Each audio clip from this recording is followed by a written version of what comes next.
Introduction. Chinese chess, pronounced Xiangqi in Chinese, is a board game sometimes also referred to as elephant chess. The board consists of 9 vertical lines, files, and 10 horizontal lines, ranks.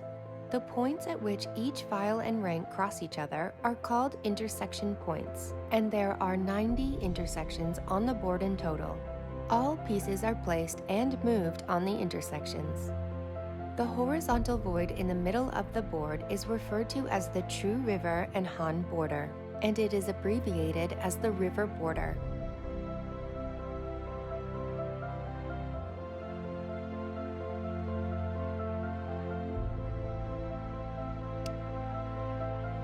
The 9 palaces.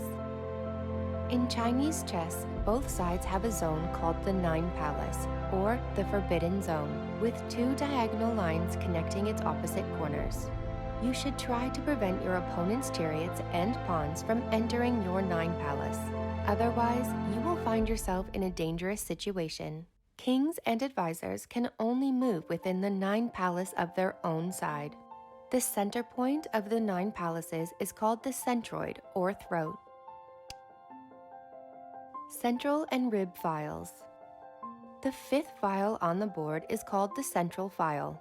This file is critical to the king's safety and is a key strategic line that both sides should prioritize. It is important to control the central file to prevent the opposing pieces from invading or occupying it. The 2 files adjacent to the central file and the throne are file 4 and 6. These files resemble ribs on either side of a body, hence their name, rib files. Elephant, horse, and edge files. The 3rd and 7th files on the board are known as the elephant files. File 3 and 7, where the elephants, or bishops, are initially placed, hence the name. The 2nd and 8th files on the board are the horse files, File 2 and 8. These files are located next to the elephant files and are where the horses are placed at the beginning of the game. The 1st and 9th files are the edge files, File 1 and 9. These files are important routes for flanking offensives and can be effectively used to contain your opponent's pieces. River border. The 5th and 6th ranks on the board are collectively referred to as the river border. The red side considers the 5th rank as their patrol rank, and the 6th rank as their cross-river rank, while the black side reverses the order. When a piece is on the opponent's river border, it is considered to be crossing the river. On the other hand, a piece, usually chariots and cannons, on the river border of its own side is considered a patrolling piece. Elephant, horse, and pawn ranks. The pawn ranks are the ranks located just below the river border ranks. Pawns are placed on these ranks at the beginning of the game. The 4th rank is the pawn rank for the red side, while the black side's pawn rank is the 7th rank. These 2 ranks are also collectively known as the upper 2nd ranks. One effective strategy in Chinese chess is to control your opponent's pawn rank, which can put pressure on them and create threats. Palace fronts and lower 2nd ranks. The palace fronts refer to the 2nd ranks counting down from the 2 river borders. These ranks are ideal for placing horses and are positioned just above the 9 palaces. The 2nd and 9th ranks on the board are called the lower 2nd ranks. These ranks are the key routes for other pieces to assault the opponent's king. Base ranks. The very first ranks on each side of the board are called the base ranks or the bottom ranks. These ranks are where the kings reside, and you should defend them with caution. It's important to be aware that your opponent may use their chariots and cannons to launch a combined assault on your base ranks. However, moving horses and pawns onto the base ranks will have limited use. As the quote says, veteran or horse, all are powerless on the bottom line.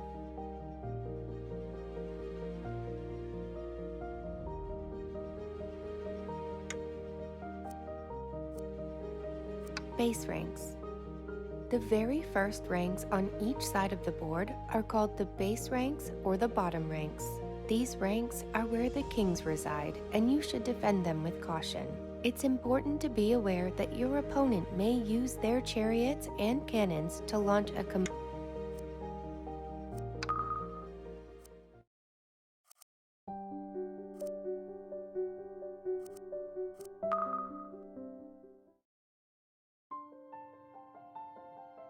Introduction.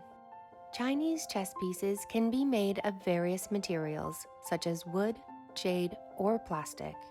There are 32 pieces in total, 16 for each side, representing the two opposing armies. Each side has a king, general, 2 chariots, 2 horses, 2 cannons, 2 advisors, 2 elephants, and 5 pawns, soldiers. Chariots, horses, cannons, and pawns are your main offensive pieces, while elephants and advisors serve as defensive pieces, guarding your commander.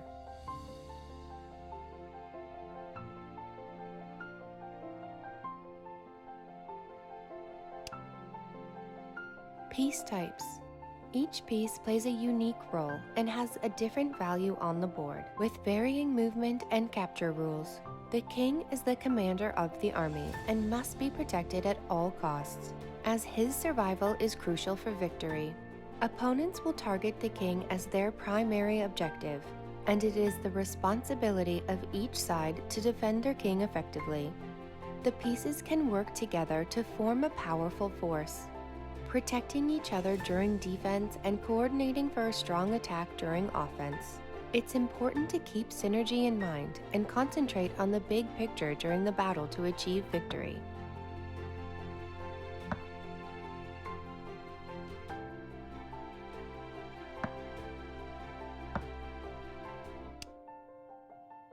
Movement of chariot. The chariot is similar to the rook in chess. It can move and capture pieces any distance in a straight line, but cannot jump over other pieces or move diagonally. If an opposing piece is in its path, the chariot can capture that piece and stop on its position. As shown on the left, the marked points are the valid positions where the chariot can move to. Chariots are your primary offensive pieces, able to control at most 17 points and threaten multiple targets. During the opening stage, it's important to move your chariots quickly to control key points and lines to gain an advantage in the battle. Movement of cannon. Cannons move in the same way as chariots, but with one unique rule for capturing pieces. To capture, the cannon must jump over another piece belonging to either side that acts as a cannon platform or screen. The marked points on the left show where the cannon can move to. You can try moving the cannon to become more familiar with how it works. The cannon has the strongest control power and can strike from afar, emphasizing its role in the opening and mid stages of the game. It can jump over any obstacle to strike the most valuable targets. During the end stage, however, its power diminishes greatly due to the lack of cannon platforms on the board. Movement of horse. Horses have a unique move pattern that creates an L shape, where they move 1 point straight, then 1 point diagonally away from their original position. If there is any piece blocking the straight movement of the horse, the entire move will be illegal, known as hobbling the horse's leg. As shown on the left, the valid moves for the horse are marked with circles, while the crosses indicate invalid positions due to hobbling. When placed around the center of the board, horses can move and strike in 8 directions. However, due to the hobbling rule, horses are less powerful during the opening stage. Poorly placed horses can easily ruin your entire strategy or be easily targeted by your opponent. Movement of elephant. Elephants play a defensive role in protecting the king. As a result, they are not allowed to cross the river. They move 2 points diagonally at a time. If their movement path is blocked by another piece, then that move is illegal, which is known as blocking the elephant's view. As shown on the left, the valid moves for the elephant are marked with circles, while the crosses indicate positions where the elephant cannot move due to blockages. In the opening stage, elephants are less significant, but they become more important in the middle stage when the opponent attacks the king. The loss of elephants can make your defensive line weaker and make you vulnerable to the opponent.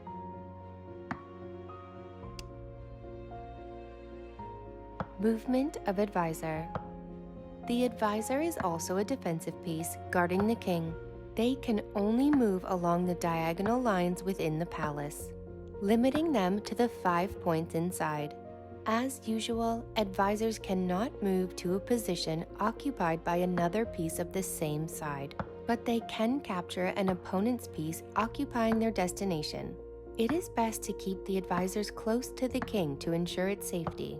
They can be used to block the positions in front of the king, obstruct opponents' horses, or act as a platform for cannons. Moving the advisors frequently is not recommended.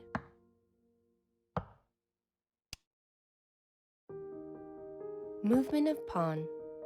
Pawns can only move 1 point per move in a straight line and can only advance towards the opponent's side before crossing the river border. Once they cross the border, they can move horizontally as well. However, pawns can never move backwards.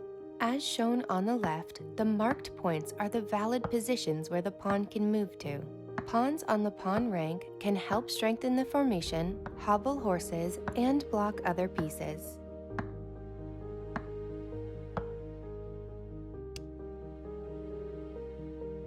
Movement of king. Kings are the leaders of the armies, and both sides strive to protect their king while trying to take down their opponents. Kings move 1 point at a time in any direction, but only within the palace. The game ends immediately if the king is captured. Additionally, when both kings are on the same file, there must be at least one piece between them, and they cannot face each other directly, which is called direct facing. The player causes direct facing to occur will lose the game. It's crucial to avoid exposing your king to threats, especially during the opening stage when the board is more crowded and the risk of exchanges is higher. Values of pieces. In Chinese chess strategy, each piece is assigned a certain value according to its power level. This value can be used to determine the gains and losses of both sides during exchanges, the number of points a piece can control, and the benefits of the position it occupies, as well as the synergy between pieces.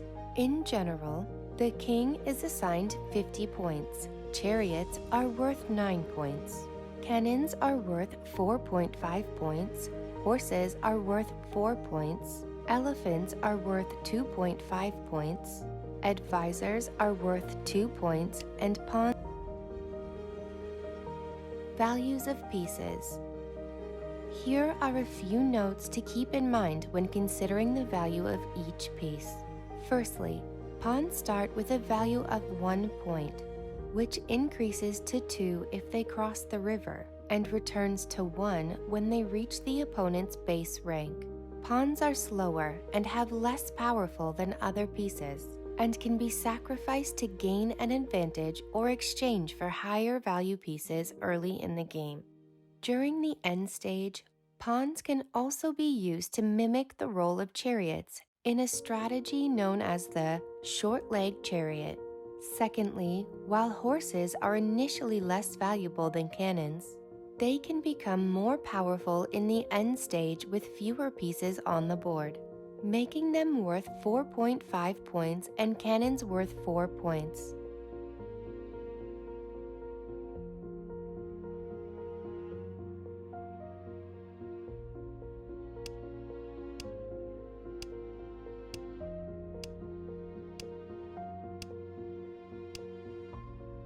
Movement of chariot. The chariot is similar to the rook in chess. It can move and capture pieces any distance in a straight line, but cannot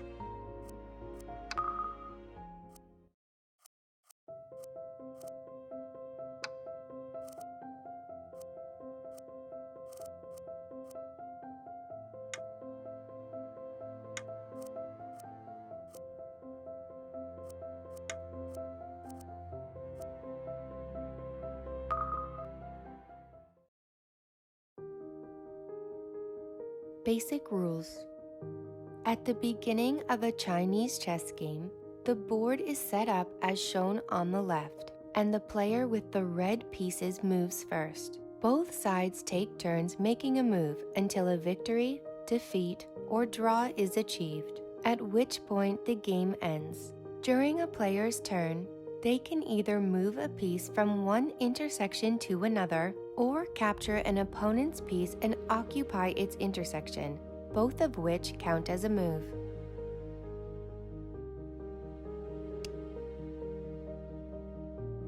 Winning rules.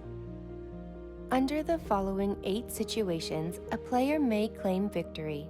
1. The opponent is checkmated. 2. The opponent has no valid moves. 3. The opponent commits suicide. 4. The opponent makes a perpetual check.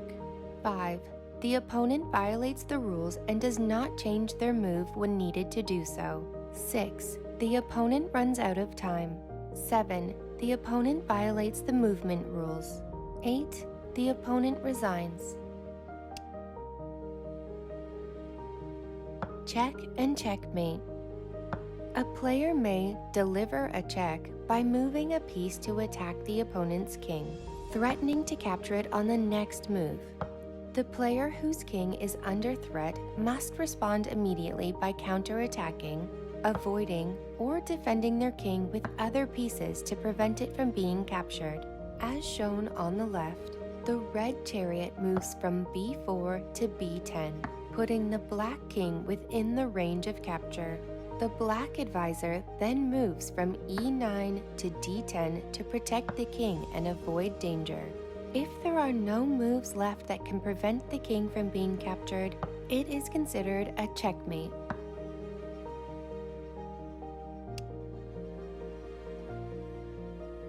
Suicide and idle move. Moves that put a player's own king in immediate danger or checkmate are considered suicidal. Examples of suicidal moves include making a move that puts the two kings on the same file, actively moving the king into check, or not responding to a check by moving irrelevant pieces. Even if a player is not in check, they will still lose the game if they do not have a valid move to make. As shown on the left, black has no valid move available. This means that red can win the game by simply making an idle move, such as moving its king from e1 to e2. An idle move has no real effect on the game, but only serves to force the opponent to make a move.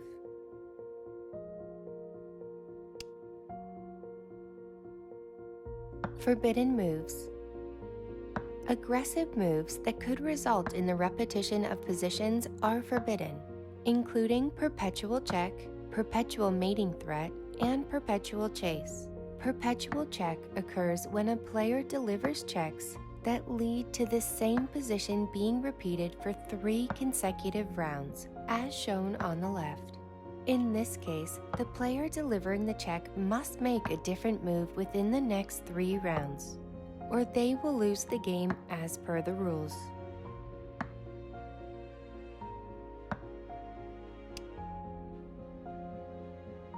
Forbidden moves. Perpetual chase occurs when one player chases an unprotected piece, leading to a repeated position for 3 rounds.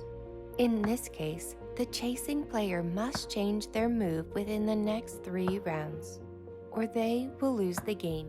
As shown in the example on the left, black is currently in a perpetual chase. Perpetual mating threat happens when a player attempts to deliver a check or consecutively delivers checks, making the opponent unable to respond, resulting in a mating threat.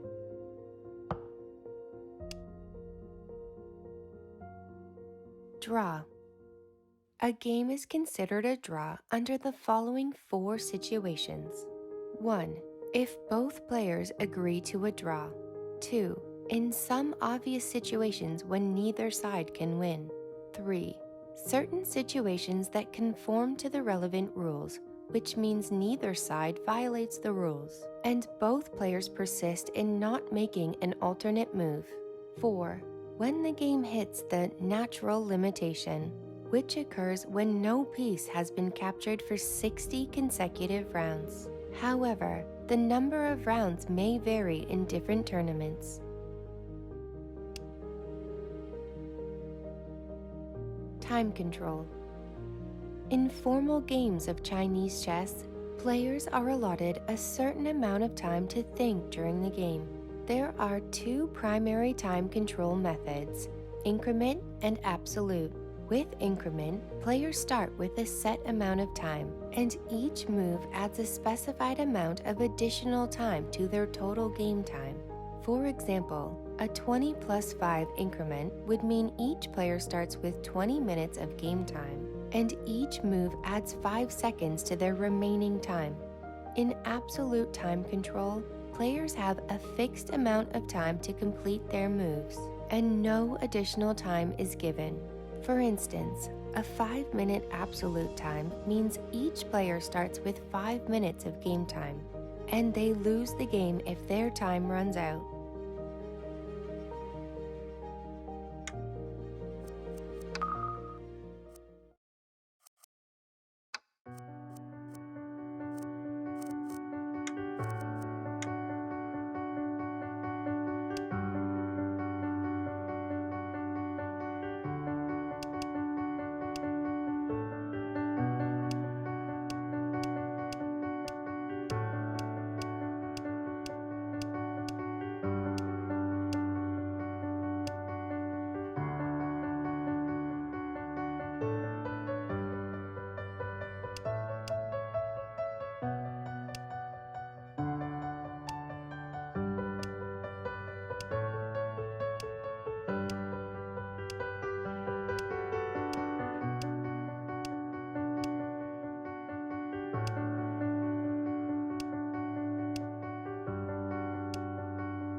基本杀法。